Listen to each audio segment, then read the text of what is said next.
नमस्कार साथियों, स्वागत है आपका हमारे YouTube चैनल में। आप छत्तीसगढ़ की किस जगह से हमारे समाचार सुन रहे हैं? कृपया कमेंट बॉक्स में लिखकर हमें ज़रूर बताएं। साथ ही हमारे चैनल को सब्सक्राइब करना ना भूलें। रायपुर से प्रस्तुत हैं छत्तीसगढ़ के प्रादेशिक समाचार। समाचारों के साथ मैं विपिन शुक्ला। पहले मुख्य समाचार। देश भर में कल चलाया गया व्यापक पौधारोपण अभियान। नई दिल्ली में आयोजित वृक्ष मित्र और पर्यावरण संरक्षण संकल्प कार्यक्रम में शामिल हुए केंद्रीय मंत्री शिवराज सिंह चौहान। आज से शुरू होगा छत्तीसगढ़ विधानसभा का 5 दिवसीय मानसून सत्र। नगरीय प्रशासन विभाग ने प्रदेश के नगरीय निकायों को जारी किया वित्तीय आवंटन। और दंतेवाड़ा और कांकेर जिले में सुरक्षा बलों ने नक्सलियों द्वारा छिपाकर रखे गए हथियार और विस्फोटक बरामद किए। अब समाचार विस्तार से।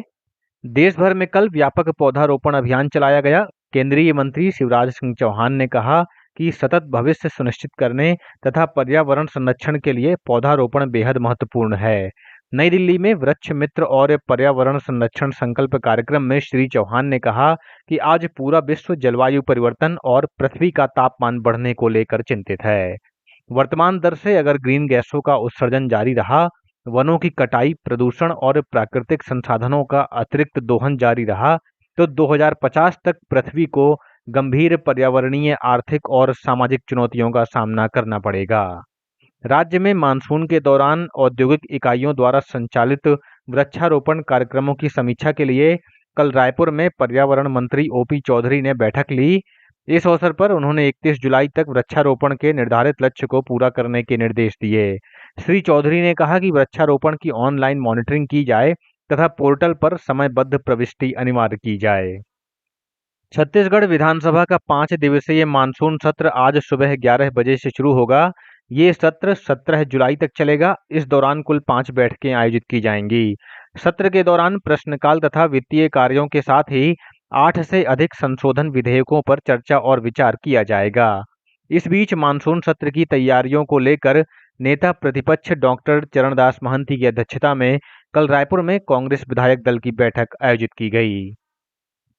कर्मचारी भविष्य निधि संगठन ईपीएफओ ने माफी योजना 2026 शुरू की है।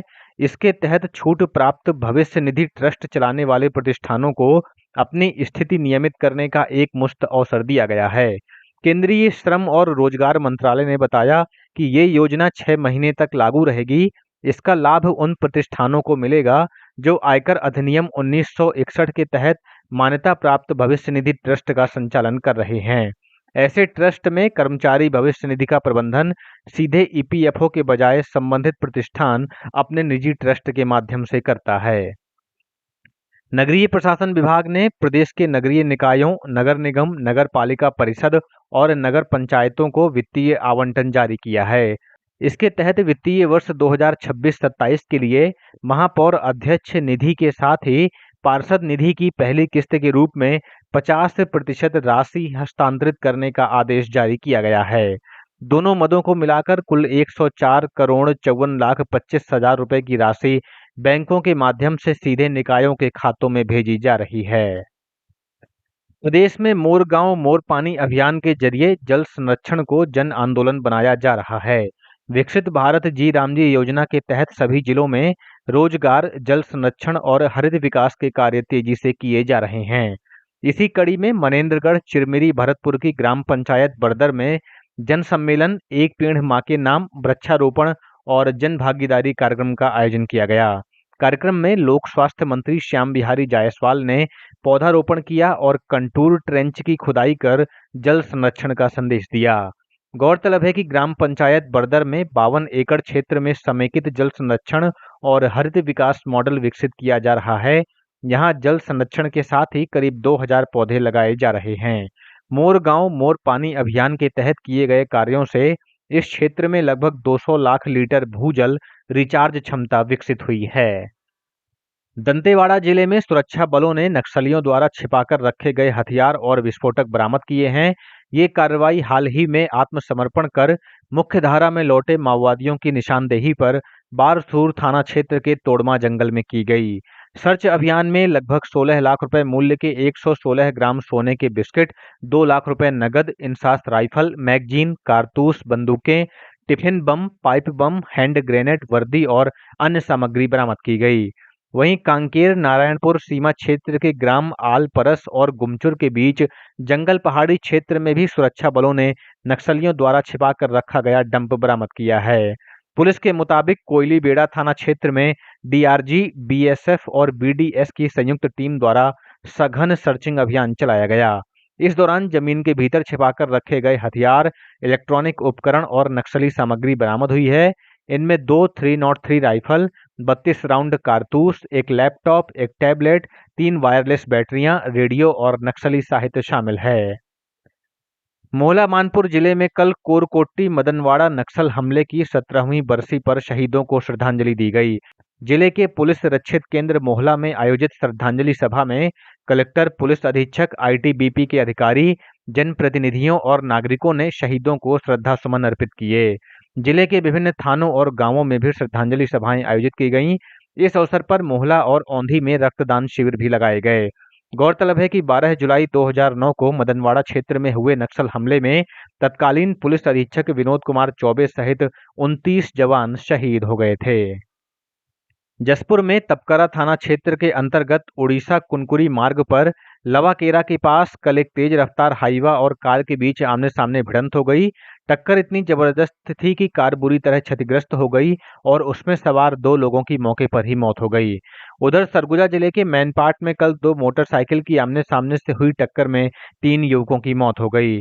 वहीं एक अन्य हादसे में अंबिकापुर सीतापुर राष्ट्रीय राजमार्ग 43 में सेदम के पास मोटरसाइकिल से जा रहे एक दंपत्ति को ट्रक ने पीछे से टक्कर मार दी, जिससे महिला की मौत हो गई और उसका पति गंभीर रूप से घायल हो गया। वहीं जांजगीर चांपा जिले के बुचहरदी गांव में 2 मोटरसाइकिलों के बीच हुई टक्कर में एक व्यक्ति की मौत हो गई है। इस दुर्घटना में 2 बच्चों सहित 4 अन्य लोग घायल हो गए हैं, जिन्हें बिलासपुर के अस्पताल में भर्ती कराया गया है। वन विभाग की टीम ने जांजगीर चांपा जिले में वन्यजीवों के अवैध शिकार और तस्करी के मामले में कार्रवाई करते हुए 5 लोगों को गिरफ्तार किया है। बमनीडीह ब्लॉक के गोविंदा गांव निवासी इन लोगों पर संरक्षित वन्य जीव गोह का शिकार कर उसके नाखून निकालकर अवैध रूप से बेचने का आरोप है। सोशल मीडिया में वायरल एक वीडियो की जांच के दौरान जब वन विभाग की टीम गांव पहुंची तो शिवराम गोंड नामक आरोपी के घर संरक्षित वन्य जीव गोह बरामद किया गया। पूछताछ में आरोपी ने बताया कि गोह के नाखून निकालकर उसे ऊंचे दाम में बेचने की तैयारी थी। आरोपी की निशानदेही पर उसके अन्य साथियों को गिरफ्तार कर जांजगीर कोर्ट में पेश किया गया, जहां से उन्हें जुडिशियल रिमांड पर जेल भेज दिया गया है। राजधानी रायपुर के माना कैंप स्थित शूटिंग रेंज में कल 25वीं छत्तीसगढ़ राज्य शूटिंग मीट का शुभारंभ किया गया। छत्तीसगढ़ प्रदेश राइफल एसोसिएशन की ओर से आयोजित इस राज्य स्तरीय प्रतियोगिता में प्रदेश भर के निशानेबाज हिस्सा ले रहे हैं। प्रतियोगिता के उद्घाटन समारोह में मुख्य अतिथि के रूप में Raipur police commissioner doctor Sanjeev Shukla शामिल हुए। विशिष्ट अतिथि के रूप में विंग कमांडर विवेक कुमार साहू शामिल हुए। इस राज्य शूटिंग मीट में पुरुष और महिला वर्ग के साथ अलग अलग आयु समूहों में मुकाबले आयोजित किए जा रहे हैं। और अब कुछ अन्य समाचार संक्षेप में। छत्तीसगढ़ लोक सेवा आयोग द्वारा सूबेदार, उप निरीक्षक संवर्ग और प्लाटून कमांडर की भर्ती के लिए प्रारंभिक परीक्षा कल सुबह 10 बजे से दोपहर 12 बजे तक आयोजित की गई। दक्षिण पूर्व मध्य रेलवे के रायपुर मंडल में भिलाई भिलाई नगर के बीच स्थित खुर्सीपार रेलवे संपार फाटक पर मरम्मत कार्य किया जाएगा। इसके चलते 14 जुलाई की सुबह 8 बजे से 24 जुलाई की रात 8 बजे तक इस फाटक पर सड़क यातायात पूरी तरह बंद रहेगा। खैरागढ़ छुईखदान गंडई जिले की पुलिस ने 8 करोड़ 65 लाख रुपए से अधिक की ऑनलाइन साइबर ठगी के मामले में भिलाई के एक फरार आरोपी को गिरफ्तार किया है। और जसपुर जिले के 4 वन परिक्षेत्रों में इन दिनों लगभग 32 हाथियों का दल विचरण कर रहा है। हाथियों की गतिविधियों को देखते हुए वन विभाग ने निगरानी बढ़ा दी है। वन विभाग ने ग्रामीणों से अपील की है कि वे हाथियों के विचरण वाले क्षेत्रों में ना जाएं। इसी के साथ रायपुर से प्रसारित छत्तीसगढ़ के प्रादेशिक समाचारों का ये बुलेटिन समाप्त हुआ। नमस्कार।